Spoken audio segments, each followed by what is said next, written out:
So ওই গ্রহগুলোর দিকে যদি আমরা তাকাই তখন বুঝবো যে আসলে বৃষ্টির কত দরকার। এবং আমরা তো বললাম যে বৃষ্টি না হলে গাছ বেঁচে থাকতে পারতো না, মানুষ বেঁচে থাকতে পারতো না, পৃথিবীটা এরকম সবুজ শ্যামল, আমাদের এই সুজলা সুফলা বসুন্ধরা এরকম থাকতো না। তো এই জন্য আল্লাহ তাআলা বারবার রিমাইন্ডার দিয়ে আমাদেরকে বোঝাতে চান যে এটা অনেক বড় নেয়ামত, অনেক বড় নেয়ামত। এবং আমাদের অনেক সময় মনে হয় যে রাত আসে দিন চলে যায়, এটাও কোরআনে এক্সপ্লেন করা লাগে। ইটস ভেরি সিম্পল ফেনোমেনা, খুব কমন, প্রতিদিনই তো দেখি। তো প্রতিদিন এই পরিবর্তনটা দেখার কারণে আমাদের কাছে মনে হয় যে এটা খুব সিম্পল। আসলে সিম্পল না। এই রাত দিন যদি না হতো, অর্থাৎ পৃথিবী যে স্পিনিং করে, পৃথিবী যে তার অ্যাক্সিসে ঘুরে, অক্ষে যে ঘুরে, এটা যদি না হতো, পৃথিবী যদি স্থির থাকতো, অর্থাৎ স্থির থেকে তার অরবিটে ঘুরতো, তাহলে আজীবন পৃথিবীর একদিকে থাকতো অন্ধকার। ফলে ওই জায়গাটাতে আপনার শীতল ঠান্ডা বাতাসে হিমবায়ু এসে বরফ জমে ওইটা বরফ প্রধান অঞ্চল হয়ে যেত। আবার আরেক দিকটা সূর্যের প্রচণ্ড রুক্ষ তাপে খড়খড়া হতে হতে জ্বলে পুড়ে সেটা মানে আগুন দিয়ে কোনো জায়গায় অনেক বেশি ফোকাস করলে, লাইট দিলে, হিট দিলে যেরকম হতো, জ্বলে পুড়ে ছারখার হয়ে যেত। তো তখন আমাদের পৃথিবীর একেবারে যেখানে দিনও না রাতও না, ওই মাঝখানে, এটা সম্ভবত 60 কিলোমিটার অর সামথিং এরকম একটা জায়গায় পৃথিবীর সব মানুষের যে বসবাস করা লাগতো। আল্লাহু আকবার। কিন্তু এটা কিন্তু করা লাগছে না। সেই সৃষ্টি শুরু থেকে পৃথিবী তার অক্ষের উপর ঘোরার কারণে আমরা দিবারাত্রি সংঘটিত হতে দেখছি, আহ্নিক গতির কারণে, স্পিনিংয়ের কারণে। ফলে প্রতিনিয়ত পৃথিবীর কিছু অংশ অন্ধকার নিঝুম নিস্তব্ধ থাকার সুযোগ পায়, একটা কোমল পরিবেশ পায়। আবার দিনের বেলায় সূর্যের তাপে পৃথিবীর এই অংশটাই আবার ওয়ার্ম হওয়ার সুযোগ পায়। ফলে পৃথিবীতে ঋতুর পরিবর্তন ঘটে, পৃথিবীতে মানুষের থাকার জন্য, বসবাসের জন্য একটা চমৎকার পরিবেশ পৃথিবীর বুকে বজায় থাকে। এবং সেই দিকেই আমাদের দৃষ্টিকে নিবন্ধন করে আল্লাহ তাআলা বললেন, তোমাদের জন্য বড় নিদর্শন হচ্ছে রাত। কারণ রাত না থাকলে আমরা ঘুমাতে পারতাম না। দিনের আলোতে আমরা ঘুমাতে পারি না। দিনের আলো হচ্ছে আমাদেরকে প্রাণচঞ্চল করে তোলে, কর্মচঞ্চল করে তোলে। আর রাতের নিঝুম নিস্তব্ধ পরিবেশে আমাদের দেহ থেকে মেলাটোনিন নামে এক ধরনের হরমোন নিঃসরিত হয়, ফলে আমরা ঘুমাতে পারি। এই যে ব্যালেন্স, 24 ঘন্টার মধ্যে 12 ঘন্টা দিন, 12 ঘন্টা রাত, এটা আল্লাহ তাআলার পক্ষ থেকে একটা বড় নেয়ামত। আল্লাহ বলেন, এদিকেও যদি তুমি তাকাও তাহলে তুমি বুঝতে পারবে যে কত বড় নেয়ামতের মধ্যে তোমরা আছো। এবং আমরা এটা বুঝতে পারি না যে পৃথিবীর এক অংশে যখন রাত থাকে, আরেক অংশে দিন। এটা যখন মহাকাশ স্টেশন থেকে, স্পেস স্টেশন থেকে যারা চারদিকে, পৃথিবীর চারদিকে আবার এরকম অরবিট করতে থাকে, তারা খুব চমৎকারভাবে দেখে যে পৃথিবীর এক অংশ অন্ধকার হয়ে আছে, আরেক অংশ আলোকোজ্জ্বল, এবং কিছুক্ষণ পরে ওই জায়গাটা আবার আলো হচ্ছে। এবং মোস্ট ইন্টারেস্টিংলি প্রতি মুহূর্তে পৃথিবীর কোথাও না কোথাও সানরাইজ হচ্ছে এবং কোথাও না কোথাও সানসেট হচ্ছে। ফলে এই রোটেশনে পৃথিবীর সব জায়গাতেই দিবারাত্রির এই যে পরিবর্তন, এই বিষয়টা কিন্তু আমরা দেখতে পাচ্ছি। আল্লাহ তাআলা সেটি আমাদেরকে বললেন যে রাত তোমাদের জন্য নিদর্শন, এবং দিনকে আমি রাত থেকে যখন সরিয়ে ফেলি, ফাইদা হুম মুজলিমুন, অন্ধকারাচ্ছন্ন হয়ে পড়ে পৃথিবী। এরপরে আল্লাহ তাআলা বলছেন, ওয়াশ-শামসু তাজরি লিমুস্তাকাররিল লাহা, আর সূর্য এটা ঘুরছে লিমুস্তাকাররিল লাহা, এটা যেখানে যে স্থিত হওয়ার কথা, সেই স্থিত হওয়ার আগ পর্যন্ত সূর্য ঘুরছে। সূর্য ঘুরছে লিমুস্তাকাররিল লাহা। তো এটার তাফসীর মুফাসসিরিন ইকরাম অনেক কথা বলেছেন। আসলে বেসিক্যালি সূর্যও কিন্তু ঘুরছে তার অরবিটে, এবং মুফাসসিরিন ইকরাম বলেছেন যে কতবার সে চক্কর দিবে এটা আল্লাহ তাআলা তাকে বলে দিয়েছেন। ফাইনাল চক্করটা কততম চক্করে যে সে থামবে এটা সূর্য ভালো করেই জানে, এবং আল্লাহ তাআলা সুস্পষ্ট তাকে বলে দিয়েছে। আল্লাহ বলেন, যালিকা তাকদীরুল আজিজিল আলিম, এটা পরাক্রমশালী মহাজ্ঞানী আল্লাহ তাআলার পক্ষ থেকে সুনির্ধারিত যে সূর্য ঘুরতে ঘুরতে কখন যেয়ে থামবে, কোন জায়গাটাতে থামবে, তার ঘূর্ণয়ন প্রক্রিয়ার কখন এসে সে একেবারে স্তব্ধ হয়ে যাবে, থেমে যাবে, এটা আল্লাহর পক্ষ থেকে নির্ধারিত। এবং সেদিন কিয়ামত হয়ে যাবে, সূর্য সেদিন আলো হারাবে, চন্দ্র সেদিন আলো হারাবে, মানুষ তখন ছানা বড়া হবে। আল্লাহ তাআলা সেদিকে ইঙ্গিত করে বললেন, ওয়াশ-শামসু তাজরি লিমুস্তাকাররিল লাহা, সূর্য তার স্থিত হওয়ার জায়গায় যাওয়া পর্যন্ত যতদিন ঘুরবার কথা ঘুরতে থাকবে। যালিকা তাকদীরুল আজিজিল আলিম, মহাজ্ঞানী পরাক্রমশালী আল্লাহ তাআলার পক্ষ থেকে এটা সুনির্ধারিত।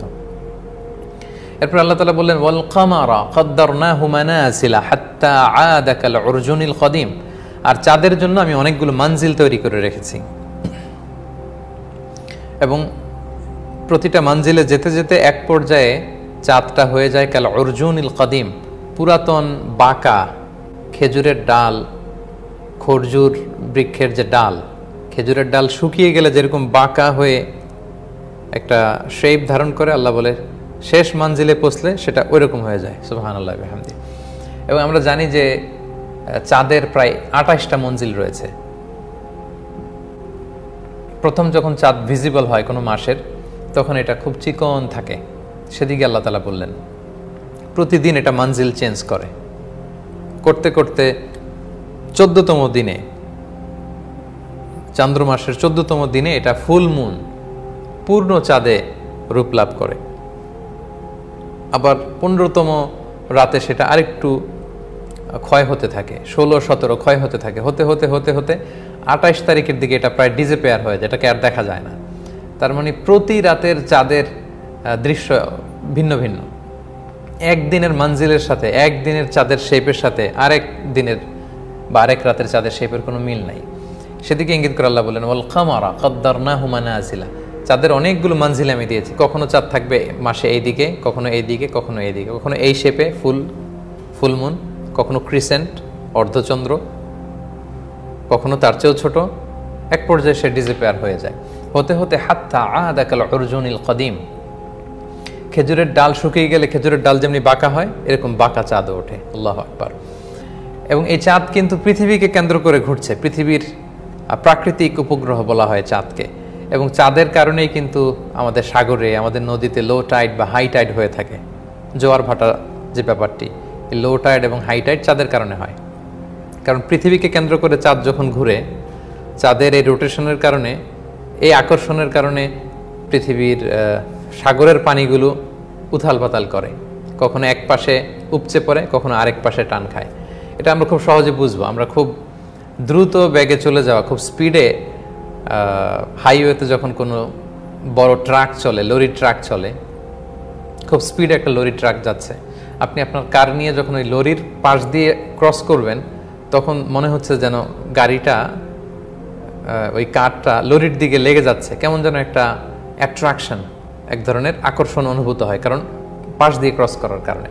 ঠিক তেমনিভাবে আল্লাহ তাআলা পৃথিবীর চারদিক দিয়ে চাঁদ যখন এরকম ক্রস করে, সেটার আকর্ষণে, সেটার টানে আমাদের লো টাইড এবং হাই টাইড হয়। তো সেই চাঁদের কথা আল্লাহ তাআলা উল্লেখ করতে ভুললেন না। তিনি বললেন যে চাঁদকে আমি অনেকগুলো মঞ্জিল দিয়েছি।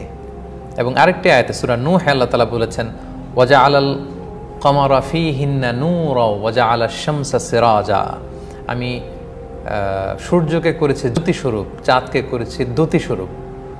সূর্য হচ্ছে জ্যোতির্ময়, প্রচণ্ড আলো দিয়ে, আলোর বিচ্ছুরণে পৃথিবীকে উত্তপ্ত করে রাখে, জ্যোতির্ময়। সূর্য হচ্ছে জ্যোতিস্বরূপ, আর চাঁদ হচ্ছে দ্যুতিস্বরূপ, যেখানে সূর্যের মতো প্রচণ্ড তাপ নেই, বরং চাঁদের স্নিগ্ধ আলো আমাদেরকে প্রশান্তি দেয়। আল্লাহ বললেন সে চাঁদের 28টি মঞ্জিল আমি করেছি, এক এক রাতের চাঁদ এক এক রকম। আল্লাহু আকবার।